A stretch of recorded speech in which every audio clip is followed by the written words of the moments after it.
chers téléspectateurs, vous qui nous suivez à ces nets moments, bonjour ou bonsoir, cela dépend de l'heure à laquelle vous nous suivez. Bienvenue dans votre émission Art et Culture, c'est encore un nouveau numéro. Émission Ezo Yambabino, artistes inédits surtout, et vous aussi des artistes qui fassent fureur, et encore qui font fureur, et puis tous abonnés à barter culturel, déjà 2 agents de développement, il y a encore des opérateurs culturels aussi. Émission Eza Bino Eza tellement ouverte pour Nakoyamba Bino, donc nous vous attendons avec le bras ouvert. Aussi Toyambi Bongo, pasteur Gédéon Kogbo, voilà, le nom est tellement kilométrique et tellement sophistiqué. Non, autant on m'a cité main. Toyambi, on va parler de beaucoup de choses dans Tokoyeba et qui cadre avec l'église et qui cadre avec Dieu. Mais avant Toyambaye, je demande à ce que Patrick Kitoko a balancé un petit morceau pour rendre grâce à Dieu, parce que c'est lui qui a permis à ce qu'on puisse encore nous retrouver aujourd'hui, et on se retrouve tout juste après.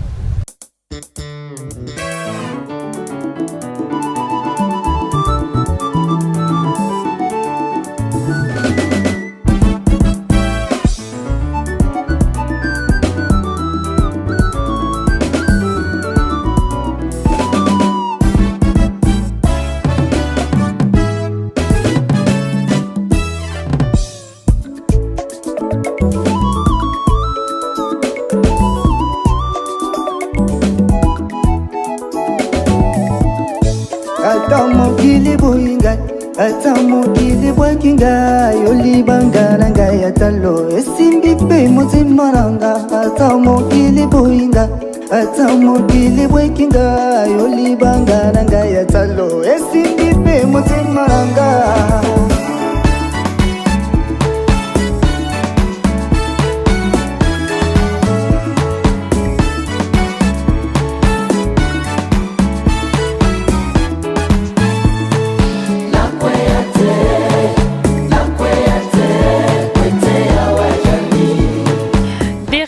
Sur ce plateau, j'espère que la chanson vous a tellement plu.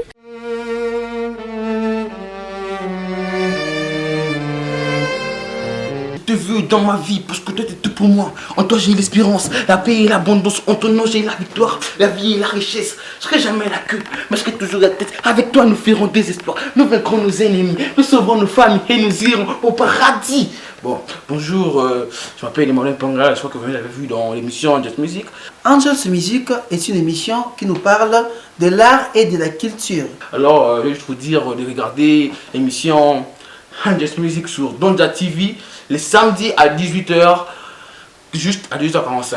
Et la rediffusion, c'est chaque dimanche à partir de 7h et le mardi à partir de 18h, l'émission Angels Music. Soyez nombreux à ces rendez-vous que je viens de vous donner. Vous allez voir des nouveaux talents, des styles de musique que vous ne connaissez pas, vous allez apprendre. Vraiment, il y a des rubriques que vous allez découvrir ces jours-ci sur notre émission Angels Music. C'est pour ça qu'on vous conseille de suivre Angels Music. Vraiment, contactez vos proches, vos familles, que Angels Music commence bientôt. Les désirs de mon cœur, c'est de te voir, mon Seigneur, contempler ta grandeur, ta lumière dans ma vie. Je te veux dans ma vie parce que toi t'es tout pour moi. En toi j'ai l'espérance, la paix et l'abondance. En ton nom j'ai la victoire, la vie et la richesse. Je serai jamais la queue, mais je serai toujours la tête. Avec toi nous ferons des exploits, nous vaincrons nos ennemis, nous sauverons nos familles et nous irons au paradis. Tozongi na sujet na biso ya mukolo. Angels Music, yondo za promoteur Angels Music. Angels Music, et qu'est-ce que signifie Angels Music? Angels Music signifie tout simplement musique des anges. La musique des anges, ça veut dire musique oyembami na ba ange na lola. En quelque sorte ba ange bazar ala c'est qu'est-ce que signifie Angels Music en vrai? OK. Yesu serait azokota na Jérusalem. Ba tu bazana mandala bazo prier, Hosanna Hosanna dans les lieux très hauts. Maintenant, bafarisien bayaki mpo bapekisa yesu bayebisa ye ke bato na oyo oyebisa bango basite kosala makelele. Yesu ayebisaki bango soki bango basali makelele te ata mabanga bozomona pembeni na kosala makelele. Maintenant mpona devie question na yo te na lola bao bayembaka pembeni ya Nzambe eza baage. Eh bien, fidèles téléspectateurs, nous avons réussi l'évangéliste Jacques. Voilà, il n'est pas seulement le producteur, il n'est pas seulement le manager, il est aussi un évangéliste. Voilà pourquoi il nous prêche un peu, évangéliste Jacques. Source d'inspiration, ezala kini. En tout cas, source d'inspiration, nyoso, kaipa ya Nzambe. Ozala nani. Po yende mo a créé biso. D'ailleurs, ceux qui ont dit, nakati ya banzembo ba composition. Parce que on a composé pour sentir que nous sommes Nzambe. Je vous rappelle qu'on va bien suivre les chansons de Angels Music. Nous sommes Nzambe. C'est à partir de là que tous les Nzambe a inspiré. Pour exemple, Nzambe a inspiré. Après, tout ça c'est quand même na moi maël. Pour Nzambe Bible yango moko elobi bien. Kusala Nzambe basala kango na maël na sagesse nyonso. Pour na nini Nzambe atie maël kati na yo, et ça pour exploiter yango. Na Bible quelque part, Yesu apesaki bakomi kopona za la mukuse, bakomi quelque part oyo bapesi mibale na oyo bapesi 7. Oyo bapesi yo moko, ceux qui ont moko koki ko développer ayo te bakobotola yo moko wana zanango. C'est pour cela sur base ya inspiration na nazwaki nde na meki ko développer inspiration na ba technique ya classe autozui parce que na lingina rappeler que quand même ceux qui n'ont pas makambo à musique na bakiti c'est parce que na lika qui na gradué en ethnomusicologie et puis pour le moment j'ai fait la gestion des entreprises qui dirait sport et loisirs. Donc c'est pour cela la technique nous plus inspiration ensemble plus ma elo toujours de et ça les locaux tous en anglais le Angels Music. Voilà, nous avons posé par là une question de curiosité parce que nous avons promoteur. Balobi, nous sommes les gens Nzambe, azala na mwelo komoko ba musicien bazala na lindanda pour passer sur ces inspirations. Et nous sommes dans la lokomoko ou estime d'akaye azala inspiré de quelque chose. Angels Music et par quoi réellement précisément et lokoni yango tindakio ozala inspiré na Angels Music. Parce que en tant qu'ancien de l'INA comme musicien, voilà. Je suis musicien, je joue au piano, au synthé. Je remercie beaucoup mon père spirituel, l'évêque missionnaire Panga, na maman Nangai, maman Ritz Kalinga Panga, pour l'encadrement na bango. Oui, ce qui n'a pas bango parce que attends, Angels Music de tout ça boé, tout ça quelque part. Parce que ma campagne ensemble, il faut tout dans la place. C'est cela. Ce qu'on dit aux églises, na vie sonante, tout ça na église, il faut tout ça. Et ça la communauté, quand il y a C et C. Déplace C et C. Maintenant, l'église, et ça, on a fini ça. Alors, venez ça, numéro combien? Numéro 4. En face à l'école à Pépi. Voilà, c'est la référence de l'église Nouvelle-Jérusalem et Angels Music. Parlons-en. Papa Nantes. Objectif est Angels Music parce que vous partagez la même vision. Et Zanini. Merci beaucoup, mon frère Bamungu. D'abord, on est des chrétiens. Objectif, il y a Angels Music et d'abord évangélisation. D'abord, le but nabiso, c'est promouvoir la musique et la culture. Des objectifs, il y a Angels Music.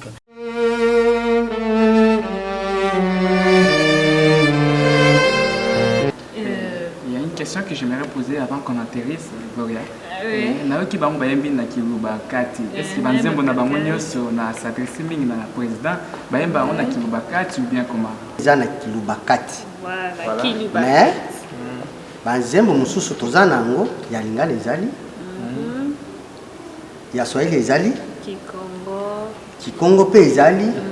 Na lingala pe. Chiluba pe ezali. Balangi oyo mususu toyebi. Toyemba kana biso. Ba bete biso ya choral, ba bete biso na ba instrument oyo, so qui peut expliquer biso. Voilà, ba instrument oyo za ba nini. Merci.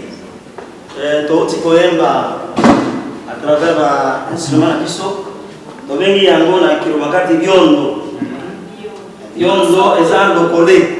Ba lokole na lingala. Donc chaque kiondo est na son ango, donc na rythme ango pe. Donc des autres wabiso, peto toyemba malamu. Oyo tobeta kango, tobengi ango mishimpo. Donc tozoyemba pe na oyo eza mikwaso. Nde ezo wabiso pe na rythme. Otoyemba malamu. Nde ba instrument na biso otozoyemba nango. Vraiment, oyo bomezaka adeka lobi musique folklorique donc eza vraiment traditionnel. Ozomona des instruments peu traditionnels. En plus gospel folklorique. Si vous voulez dire. Merci. Bien papa, merci. Tokomilo nasuka ya émission na biso.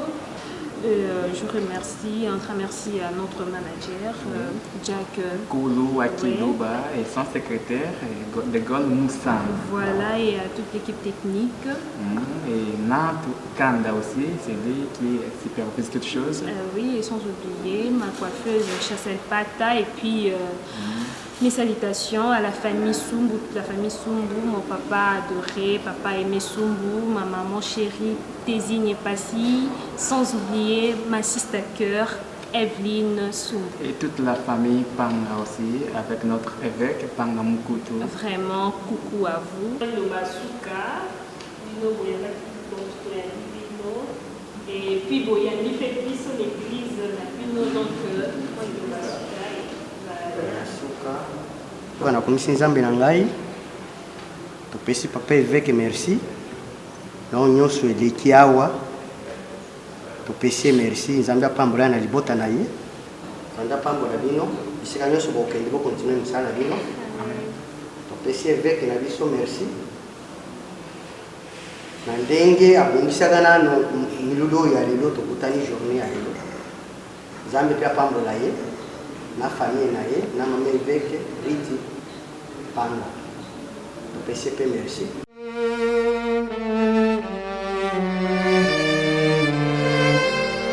Je te veux dans ma vie parce que toi t'es tout pour moi. En toi j'ai l'espérance, la paix et l'abondance. En ton nom j'ai la victoire, la vie et la richesse. Je serai jamais la queue, mais je serai toujours la tête. Avec toi nous ferons des exploits. Nous vaincrons nos ennemis, nous sauverons nos familles et nous irons au paradis.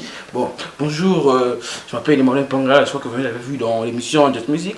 Angels Music est une émission qui nous parle de l'art et de la culture. Alors, je vais juste vous dire de regarder l'émission Angels Music sur Donja TV les samedis à 18h, juste à 18h45.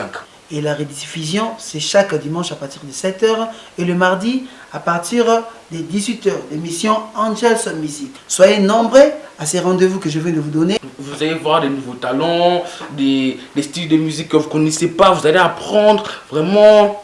Il y a des rubriques que vous allez découvrir ces jours-ci sur notre émission Angels Music. C'est pour ça qu'on vous conseille de suivre Angels Music. Vraiment, contactez vos proches, vos familles, que Angels Music commence bientôt. Les désirs de mon cœur, c'est de te voir, mon Seigneur, contempler ta grandeur, ta lumière dans ma vie. Je te veux dans ma vie parce que toi tu es pour moi. En toi j'ai l'espérance, la paix et l'abondance. En ton nom j'ai la victoire, la vie et la richesse. Je serai jamais la queue, mais je serai toujours la tête. Avec toi nous ferons des exploits. Nous vaincrons nos ennemis, nous sauverons nos familles et nous irons au paradis. Vous comprenez? 3-5 n'a pas ça mais natala kani n'a pas la yé. Monta aussi demande d'emploi. Basuta msu 15 personnes. Nakata 15 personnes, il faut ce qu'on batale sur la 10. Ce que sont na zuka ndengwana. Il faut tout renverser citation. Na renverser on na prier. Oui, par exemple. Mais pour nangai, ken ma bonne de la 3-5. Toujours renverser citation yo, zamba bongla ko melo comme sous. Tant msu na sima. Ça ça la grâce, résultat bim. Et on a zolinga église on a l'histoire tonga facilité. Donc là c'est pour na moi batamuke on zamba pe Singapour na tala ka bango na so batondi belé na tata tamsu na banana zana et tout ça baza no ka ndengwana no zamba sunga lidusa tonga wana esa yo moko mutu ozo komisa ngo bongo to ozo landa o nzamba zo tinda objectif nde yangwana ngana zo landa o nzamba zo tinda ça même t'es que 40. Nzamba le bino 3, 5, 10. Nzamba le temps. Tout ça, la chaîne musulmane bango, la chaîne est dictée par le Saint-Esprit. La chaîne est dictée par le Saint-Esprit. Nous, on a bolali bolamu qui s'abat habité. Bozana mabondela une semaine bon qui t'en a poko. Mais ça na mususu total à kaka na répété. Kani na kopé sa mutogène na problème ni par exemple. Vous comprenez? Ozu musala. Nazongi suwana ozu musala. Après musala mon aka musala ngoza za bien été ba koko tout ça. Na biso que sala DC ya Gédéon. Ponani to senga signe. Musala ngoza ya yoto za yote. Vous comprenez? Donc la réalité est belle. Makamoko de fiançailles. Ngana zonga kamika wana. Sala mabondeli no DC la pression on a pression pe ba prier. Nzamba la kisa soki aza yoto aza yote. Parce que tokuta tozo kambaba. Tozo kuta ba problème ba couple belé. Donc kozonga na nzela oyo kotuna nzambe. Okolinga na yo. Ozui pe mwasi. Mais faut zonga ti. Otuna nzambe tale loko ngo na zui. Eza malamu teza mabe. Vous comprenez? Mais tant que yo tali kara parage no bi oyo ndeye oye bon. C'est tout. Faut là. On sait pas. Là, ça concerne aussi, mais ça concerne de jeunes. On se demande deux fois, est-ce que Mouto Nazanaye, Aza vraiment Mouto Nzambe, Abongisa Ponanga, Yana Bani, na église Moussousou, on a beau n'en autant à Bakombo, et Zana Bagli Moussou, na Bakons Moussou. On prétend que non, Nzambe a prédestiné à sous que Mouto, oh, dans Dingen Nzamba qui est là, net Gloria, Nzamba qui est là, Gloria. A Telinga X, on a vu que Gloria, yo, dans X, non, oh, on a vraiment des yonde, Ozana, yonde Mtoko, Bokoba, Abongisa Bongo, Yenem Tatinda. On sait pas, on se demande deux fois de est-ce que ça existe vraiment? Est-ce que ça a bon ou est-ce que te gloria nenga na zaboye na bi kete na kutena mutu wana kana lingi après nzambe abisa vraiment na lingi mutu wana ale apamboli biso apesi biso to nzambe vraiment après destinera vraiment mutu dona na mutu nanga vraiment nzamba tsapo nanga oh baloba voilà mais moi yango baloba mobali ya vie nanga oh baloba wana mobali ya vie na donc te mama oh bozana ya za mobali ya vie na yo te mobali ya vie na onde est-ce que ezalaka bongo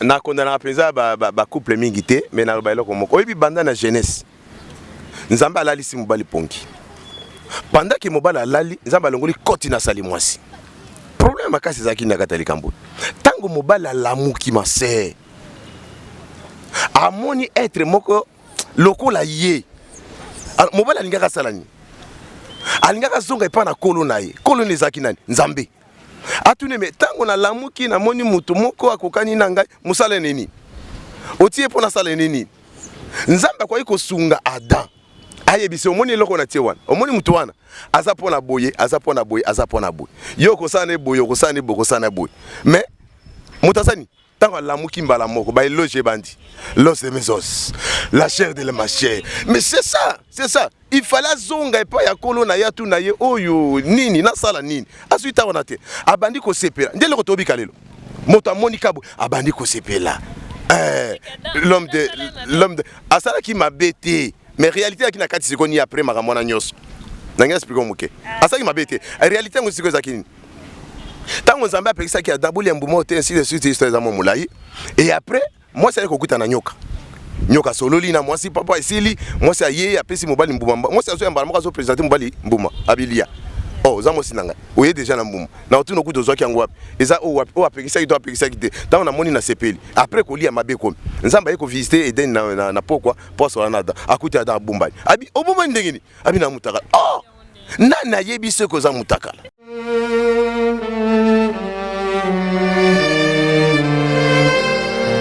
Tandis que dans l'animation culturelle, l'animation c'est beaucoup plus pour porter la gaieté. Donc il y a vraiment une différence entre un journaliste et un simple animateur. Oui. Quand vous venez de le constater, quand vous venez de le suivre, notre monsieur Espérant Kassongo a porté ses lumières sur ces deux concepts. Donc, évitons donc cette confusion, ces méli-mélo. Voilà. Dans nous sauté à l'équipe na télé, azali bongo animateur ou azali bongo journaliste. Animateur pour balobelangote parce qu'ils a la mine. On parle plus souvent de journalistes. Journaliste azabongo a quitté sur le terrain. Il récolte. il récolte des informations et il va, donc les informations doivent être sûres et précises. Il le traite, oui, avant à passer au Poéboé Bango. Et puis, animateur ou animatrice, ça dit bongo, dans plus au monde, on a une tranche d'animation, au monde émission, ça on a bongo pour éveiller le public, ça bongo pour apporter un plus sur le comportement et à bateau. Et puis, donc, les animateurs sont des éducateurs de la masse, ils font la promotion aussi de la culture, Bango, ils veillent, donc ils font en sorte que de veiller le groupe ou la société, ils sensibilisent même, donc Bango, pour éviter comme nous deux, Julia et Yvonne, sont des animatrices culturelles. En fait, Gloria, par rapport à l'intervention de M. Expérant, j'ajouterai à une question. Tonton Expérant, d'après votre profession, quelles sont les stratégies qui vous permettent de cerner sur l'identité d'un animateur culturel à celui d'un journaliste? Mais c'est connu, c'est trop facile d'ailleurs à connaître un journaliste, parce que vous savez, comme l'a dit Glo, il y a trop de méli-mélo. Vous savez, aujourd'hui, on a plus, tout le monde peut être chroniqueur. Oui. Un animateur peut être chroniqueur, un journaliste peut être chroniqueur. Ouais. La chronique, c'est quoi? La chronique, c'est juste un domaine sur lequel nous tapons. Oui. Je peux être journaliste, mais moi, par exemple, je présente des émissions musicales. Je suis chroniqueur musical. Mais il faut faire attention parce que moi, je sais comment on traite une information. Je sais comment les divulguer. Moussou Rose est animatrice, mais tant soit ça, on a une émission à théâtre. Ça on a peu mission tam sur la musique azali chroniqueur par rapport il y a angle oyo yé azui mais de toutes les façons, même par rapport à nos dires à la télévision ou à la radio, tu sauras que celui-ci c'est un journaliste, celui-ci c'est un animateur. En fait, les concepts oyo biso mo ba TV to divulga mo mabe na quartier. Vraiment. Yango comment bien mandé voilà. Ah, grand journaliste. Grand journaliste. Animateur kutayo kanate, présentateur kutayo banité. Peut-être en réalité la personne n'est pas journaliste. Il n'a pas cette qualité, il n'a pas fait cette formation parce que le journalisme a ses principes. L'animation culturelle aussi a ses principes. Vous allez voir qu'un animateur culturel sera peut-être limité par certaines choses que les journalistes font. Les journalistes aussi, à son tour, ne saura pas non plus. D'ailleurs, de l'animation culturelle, moi on m'a appris comme ça, Lina, on ne peut pas voir quelqu'un qui est mou. Qui peut vous faire l'animation culturelle. Non. Mais on peut avoir un journaliste mou. Qui vient juste, par exemple, il participe à la rédaction, il fait son papier, il met sa voix, soit il est à la présentation. D'ailleurs, les présentateurs, la présentation, c'est le résultat des efforts consentis par une rédaction. Même un journaliste qui présente le journal, il ne le fait pas seul. Il participe lui-même à la rédaction et les différents éléments faits par ses collègues des services, on le rapporte, on l'arrange, on le classe comme élément du journal. Lui ne vient que faire répéter ce que les autres ont fait. Là, il est à la présentation. Il ne fait que... Même tant que bien animateur, par exemple, les présentateurs. En fait, on a beaucoup de confusion dans ma tout ça là-bas. Bon, tout ça, qui ça te met ça dans mais c'est qui est vrai qu'à un moment, il faut toujours nuancer. Oh, il y a ça là, oh, il y a ça, et je crois que ça va aider beaucoup de gens.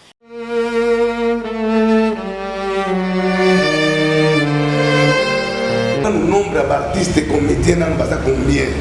Aïe, bateau travail, bateau to saler la bango, bateau sur le message des alliés. La mon excellence gouverneur de la ville de Sika. Mais c'est Nani Jatili Mobila. Aso la mamakini propre. Mais mamakini propre na musicien aboye manenze moleki nango. Mais biso tout ça mon sketch. Chaque jour tout le kagama mamakini propre makambo chaque nango. Oui, biso to ko soulagement. Biso artiste comédien. Donc il était nommé la tombe to ko place boy. Faut tout ça mo to bona mona. Batbala yo me mona nzembo. So mona mo to silbona nzembo. Et ça na moto.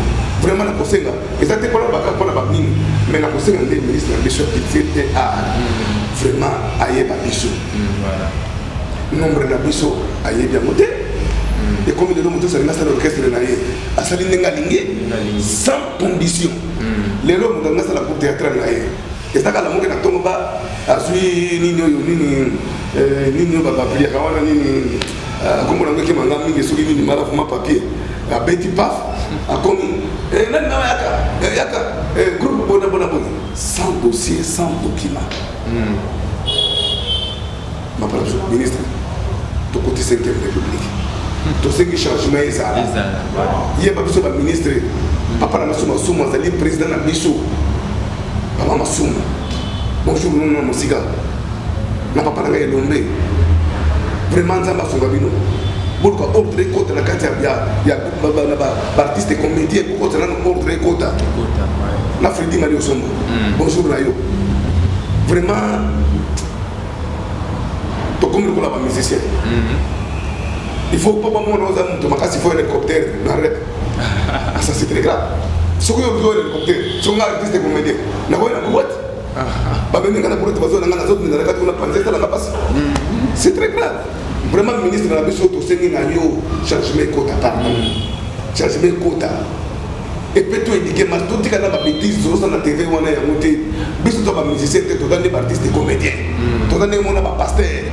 Ngai pasteur on a nanga kwa Tony na landa ki pièce na yo wana ozaka papa na Silver tant vous travailler na champion million de gauche ozaki papa Silver na landa ki pièce na yo mais ngana na ngata no pasteur mo sanga vraiment na la ninze ba la ki double la ki double petit bien na tanga la ki double ko mate pa ko bala zo chrétien ka bisena biso banze ba la ki double petit wana na leba clip wana afrika kitoko te to sa bande tout est fier. Et là, quand on a fier, il y a un peu de Congolais, Azaka Congolais.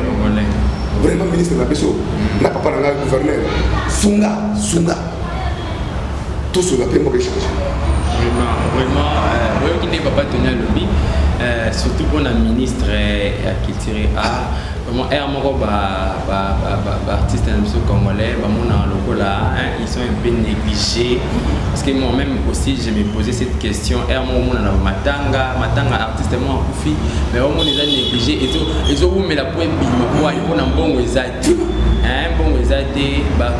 vraiment à Congo au basala ba succès au bateya masse na ba pièce na théâtre organiser bango baza bato moko important makasi pour na mboka Congo. Papa na kati sonke. Au moins nous là-bas dans le Tchoukouma. Tchoukouma ba Nigérien. Tous on va ba Ivoirien, ba traité. Ba Nigérien ba traité. Ba de Kobele va commencer à être là. Ba la ndé biso. Makasi. Ba imiter biso ba la ndé biso. Souvent ba bien organisé. Parce que les Français, ba voyager partout. Biso ba colonisateur na biso. La Belgique dans le Brésil. Pour passer la visa, tout est problème, on dirait que c'est l'eau. La guette dans Zambie. Bon, il dit bisous. Bon, il dit bisous, vraiment, je vous dis. Tu comprends, on a bazaba. La copine a ta coco, on a là. Mais, ce pas très bien, c'est un choukou. Mais, c'est la gère, là. Or, on a la bataille, je la bataille. Vraiment.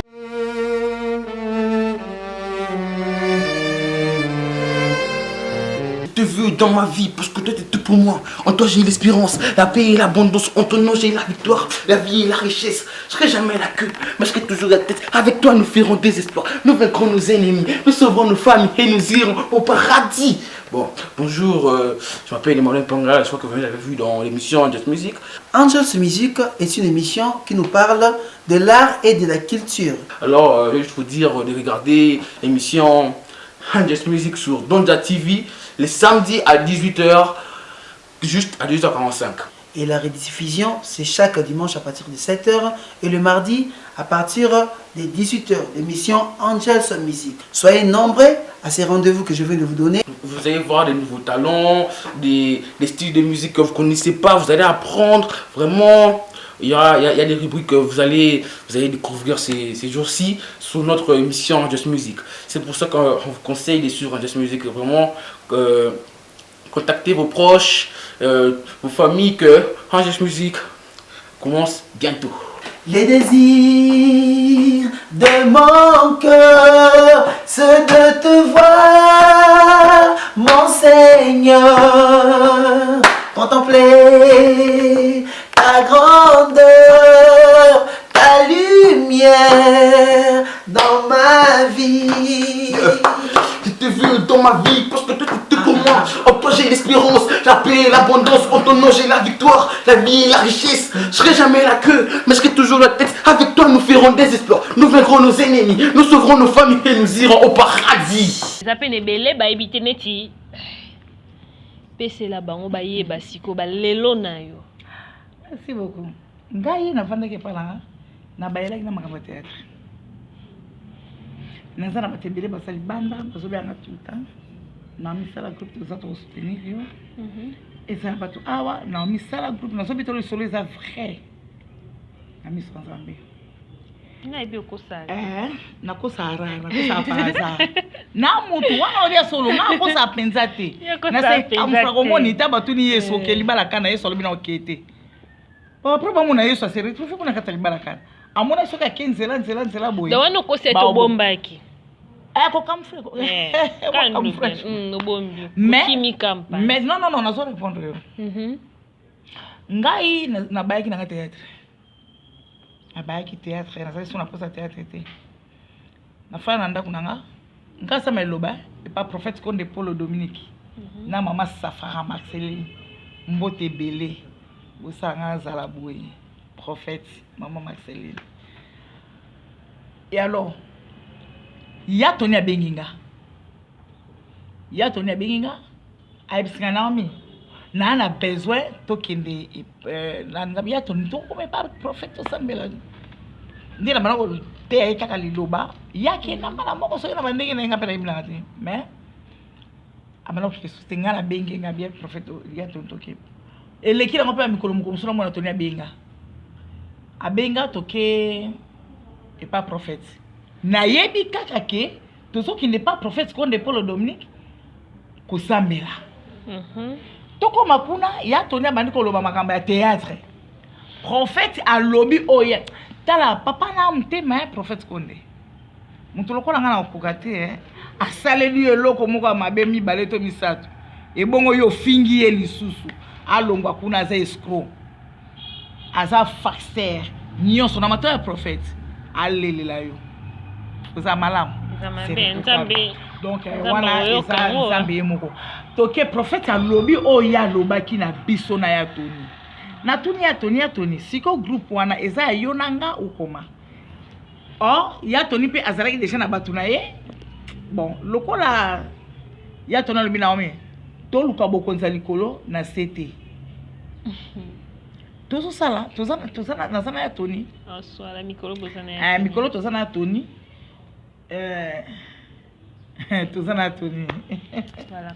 Sikoyo. Tozana Tony.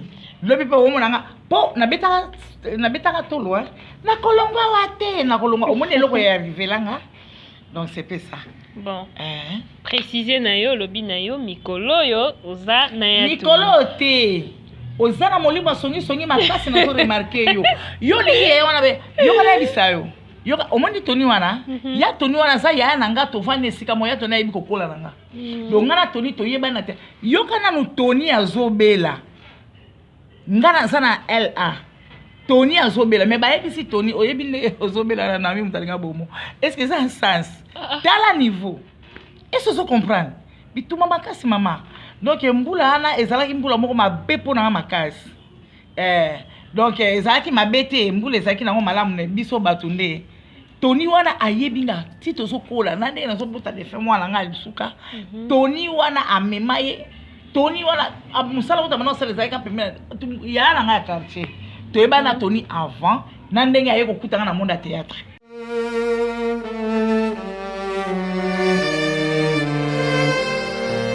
Programme nayo et tout un mot pour clôturer un peu vite parce que donc moi ma banque minute moi salutation comme quel contact ton PC on balance trop vite pour Merci pendant qui c'est ça pendant mon climat bimba c'est pas de moto pomba pour moi l'état tout na te simple moto pour battre ma patte ah voilà kaka ndingi na lubaka na bino c'est papa ndondro ngayeyo nazawa na glory na rico. Oh my God, oh Seigneur, oh shit. Shoko na fadi na bino shoko mulimo shokita ngai, mulimo shokita. Oh my yaka soko soko ya kondoko yango sokrokotoso tula musiajas Saint-Esprit. Hey my God. Yo pe. Gloria botumuli mbwa. Ero botumuli mbwa lero. Canalise. Na pesi mbote na Patrick Kabumba pekunya. Mokushe mwana mobali ya mokushe. Dola. Na jana dola mais yo jaka longi kitoko. Mosusu dola tele longi mabi. Mosusu dola tele. Oh là là, on a fier. Oh, mon Gloria yo mta polémique. Yo mta polémique. Tena lobi. Na lobi. Abangsa ne bana makasi. Moni ngwa. Bana babanga ki Maresu. Na pesi Patrick Kabumba mbote bisiko zali. Na pesi le président. Ngana benga ki président ya Kinshasa.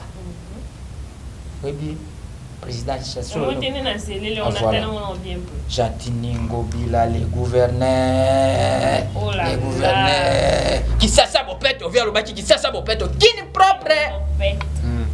Viens en mbote siko zali na bosa nte na Assemblée nationale. Mama Janine Mabunda, mama mwana, mama mwana. Mama Janine Mabunda bisiko zangaza na batu bileta. Ka batu mbena tengo na Jacques Dekulu. Suka Patrick Kitoko masa na ngai ya tongo bisiko zali na pesi mbote na pesi bactérie nyonso ya groupe mbote bisika bozali tanya love magasin ya babambo na ya babiscuit mais ouais pour le programme quand on a le but na répétaka jeudi na avenue de l'école na la Cristal donc 9h répétition badi na zape na recrutement donc yaka to sangana to pesa na baboule na lekaka chaque lundi na 18h40 na RTVH rediffusion mercredi na 11h15 na KP global donc on zape na chaîne nga liboso ya kobanda na boulot na zone pe na global mais na kopesa programme kaka awa numéro de téléphone plus 243 plus de précision plus 243 89 58 28 18 5 na suka 89 58 28 18 donc on a diembela na ba 8 5 na suka donc numéro on est pesa ka pour ça nagu. Oh là là. Vraiment c'est ça. Merci beaucoup. Déjà on a Okomi Baba. On te quitte déjà. Voilà, nous sommes arrivés à la fin de notre émission. Comme vous l'avez dit, je n'ai pas été seule, je suis accompagnée. Mon confrère va déjà nous dire au revoir et après je vais clôturer.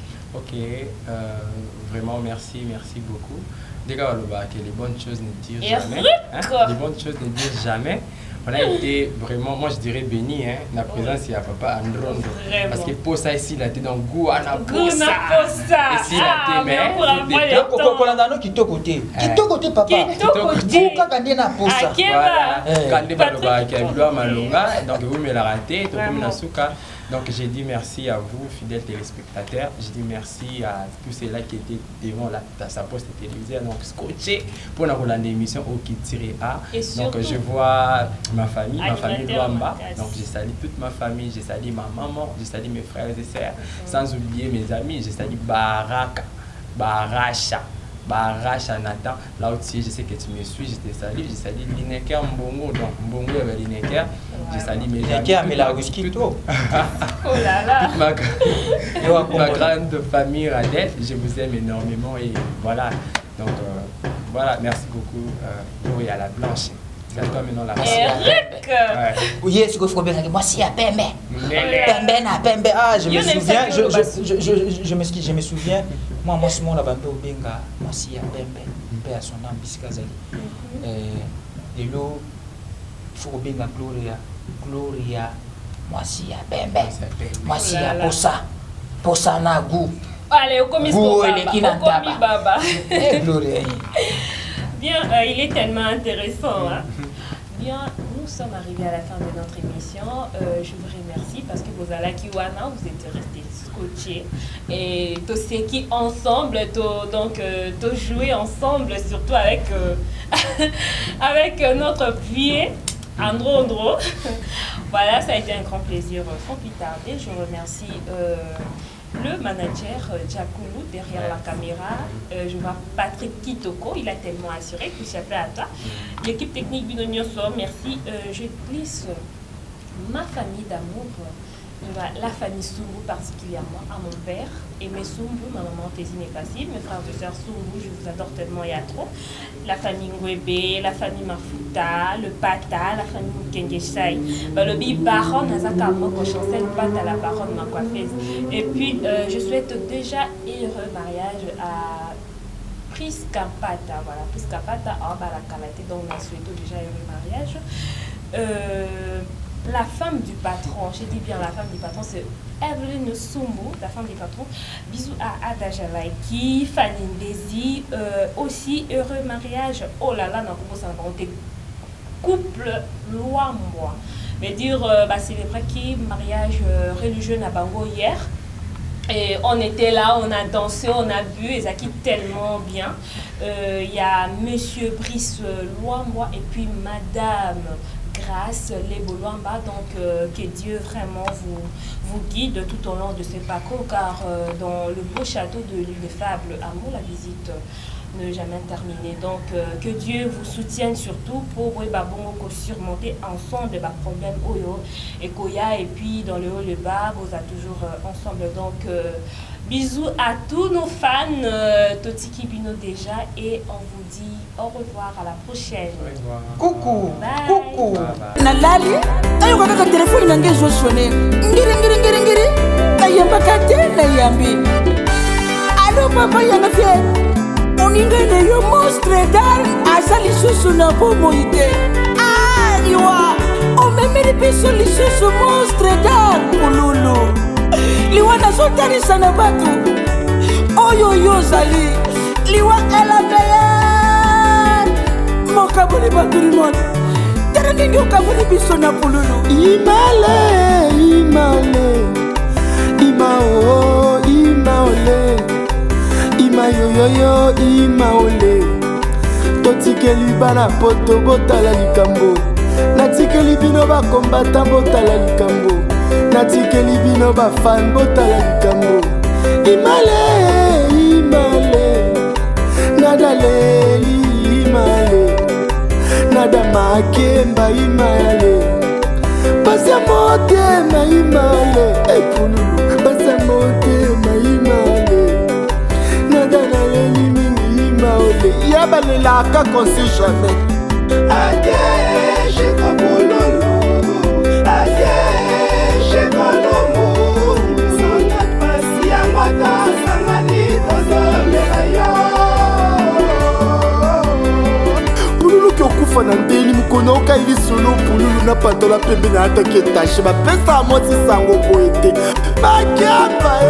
makemba leleza ya koyita makemba olela na préféré na bimatana mbala lubiso alipeka me na perde chiko pululu te baloba nzambe okila biso mamutaki esu te bookili mabe yaya bakenda ata na propriété neti pululu vérité pululu pourquoi toujours nous les artistes et comédiens? Bye, yo vraiment. Voilà. Yo pesa bango posa na vous. Posa kaka na vous. Eric, tu quittes déjà sans me dire au revoir. Eric, sans me dire au revoir. Viens encore là. Eric, azoko kate. Et puis la propre il faut aller dans le test. Oh là là. Oh là là. Oula.